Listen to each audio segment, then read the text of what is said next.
இன்னைக்கு நான் உங்க கூட ஷேர் பண்ண போற டூரிஸ்ட் பிளேஸ் ஆழிமலை சிவன் டெம்பிள். இது கேரளால இருக்கு.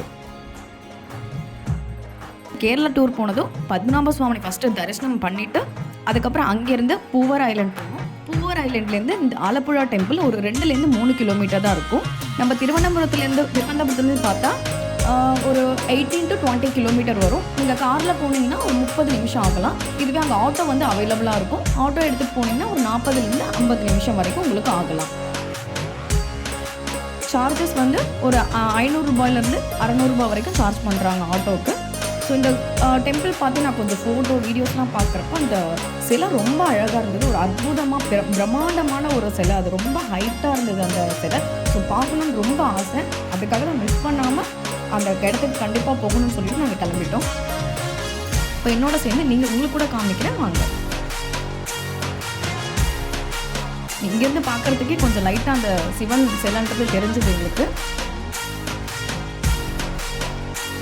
டிக்கெட் இருக்குது. டிக்கெட் வந்து 20 ரூபாய் பர் பர்சனுக்கு, ஒருத்தவங்களுக்கு 20 ரூபாய். டிக்கெட் வாங்கிட்டு உள்ளார போய்ட்டோம். உள்ளார போனால் அது பார்க்குறதுக்கு ஒரு அழகான காட்சி. எப்படின்னா பின்னாடியே கடலுக்கு ஓரமாகவே கோவில். அந்த சிலையை பாருங்கள், எவ்வளோ ஒரு ஹைட்டு பண்ணியிருக்காங்க. பார்க்குறதுக்கு ஒரு பிரம்மாண்டமான வியூ.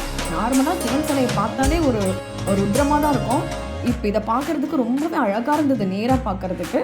அது பின்னாடியே கடலோட பீச்சு. ரொம்ப ஒரு அழகான இடத்துல இந்த சிலையை வந்து வடிவமைச்சிருக்காங்க. அது சுற்றி இருக்கிற சின்ன சின்ன டெம்பிள்ஸ், அங்கேயே பக்கத்தில் இருக்கிற டெம்பிள்ஸ். இந்த மேலே பார்த்தீங்கன்னா ஒரு பாம்பு எல்லாரும் பிடிச்சிட்டு இருக்கிற மாதிரி, அது கூட ரொம்ப அழகாக இருந்தது பார்க்குறதுக்கு. அதோட சேர்த்து பின்னாடியே அந்த பீச் வியூ, கடலோட வியூ பாருங்கள். அந்த அலைகளோட வேகம் கூட ரொம்பவே அதிகமாக இருந்தது அந்த சைடில் கீழே பார்க்குறப்போ.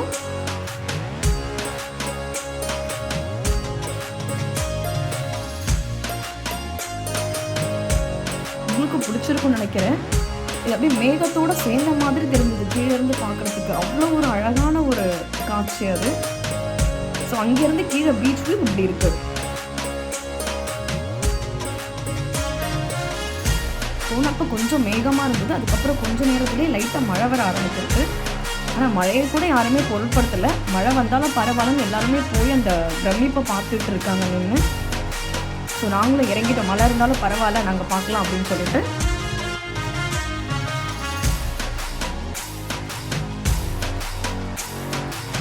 இப்போ கீழே போகலாம் வாங்க. பீச்லேருந்து சிவன் அந்த சிலை வந்து எப்படி தெரியுது அப்படின்னு கீழே இருந்து பார்க்கலாம் நம்ம.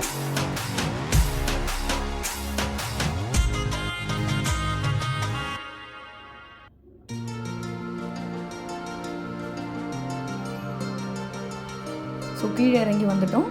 கீழே இறங்கி வந்ததுக்கப்புறம் கீழே இருந்து கூட அந்த டெம்பிளோட பின்னாடி பகுதி வந்து நல்லா தெரியும். இங்கேருந்து லாங் ஷாட் இது, இங்கேருந்து எடுத்து பார்த்தோம்.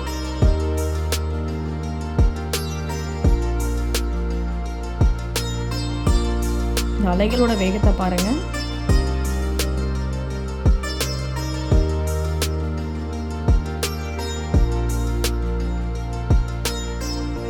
இந்த கடல் ஓரத்துல இந்த சிலையை வந்து அவ்வளோ ஒரு அழகா பெருசா வடிவமைச்சிருக்காங்க.